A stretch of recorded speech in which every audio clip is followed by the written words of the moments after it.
What hallucinogenics have that is true is the sensation of the ultimate interconnection of everything. A door opens right away without preparation. And the main thing that is felt there is that there is a perfection that exists, but it doesn't tell us how to live there. It just shows that the underlying reality is of that nature, complete inter-inclusion. That basically we're at home. We're at home in unity, but it doesn't tell us in any way how to live there. Nor are there any conclusions or ideas other than the integral nature of reality that can come from those things.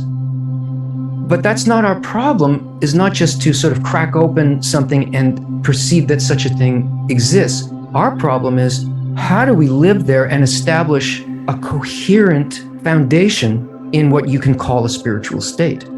And how do we include everybody in it? Not to go there by ourselves. How do we make that a spiritual world, not a momentary insight, and not an insight for which one has no foundation and is not prepared? I'm not talking about native cultures that have arranged some sort of organized way of approaching that. We are now at a different state, and that all of that is good. It's like a little hit of medicine, but we're at a different state now. It has to be a complete change of perception of reality.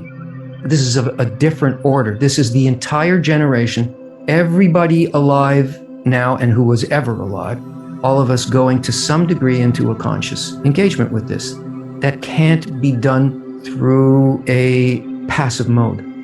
What nature is asking of us right now is to do it consciously, to do it together and to do it consciously, and to just do it out of the fiber of our bone and the threads that connect us, not out of some external thing. We must not receive this, we must give it.